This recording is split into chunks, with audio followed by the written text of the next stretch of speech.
all the time. We not just 2 time. We not 2-day workaholics, 3-day workaholics. We 7-day workaholics. Salute from the shy. What's going on? We here. Jay Johnson. What's happening? TNN channel. That was a low point. He was paying them and then ran from him. And they ran from him. Absolutely. That's nasty. When you got the bread on deck too, and they don't even want your money. N2D 333. Race head. Revenge of the nerds type ish. Absolutely. Mr. Q. What's this? Mr. Quay. Okay. Hey, that was slick. Appreciate you, huh? He said, honestly, you pay regardless. The most expensive is the one you get for free.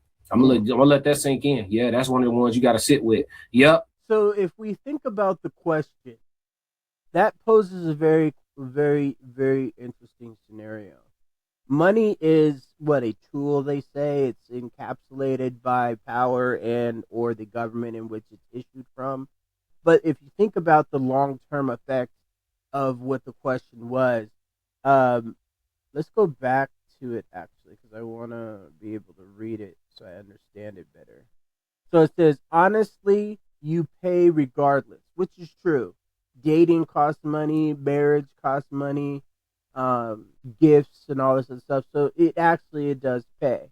But the interesting part of this is the most expensive is the one you get for free. What does that mean, really? Your time. The most expensive thing in the world is time. We never get it back.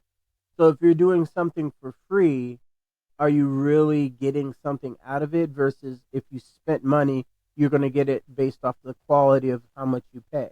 So in essence, money transfers value, but you can never get your time back, but at least the money was well spent. But if you spend your money on free time, freeing up time with things that you do for free, so deep, so intellectually stimulating of the brain. I do leave a comment saying, hey, you got me pondering, and I still haven't figured it out yet. I mean, I understand what the understanding of the most expensive is the one you get for free. So profound. I'm gonna let that sink in. Yeah, that's one of the ones you got to sit with. Yep. Quan said, yeah, I can't give you nothing with that right now.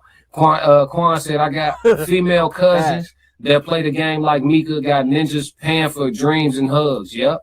So you don't think Anton hit? Jay Johnson said, someone said Anton looked like Big Smoke from GTA San Andreas. I don't play GTA, but I bet that shit funny if I knew who it was. At Classic, I walked up to this YouTube block and found y'all. Appreciate y'all and the YouTube conversation. We'll argue about Zodiac signs again later. For shit show. For sure.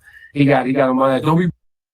That's one of the things that I like about Classic and the Raw Society Coalition, because they all have a little bit of differences. They all have what they call nuances amongst them, but they all get together at the end to really show value and understanding, which I think is kind of interesting for the most part. My maneuvers is in and out. Ain't trying to get spotted at all. Too introvert to be in the crowd. Real life, I'm had to get it from the concrete.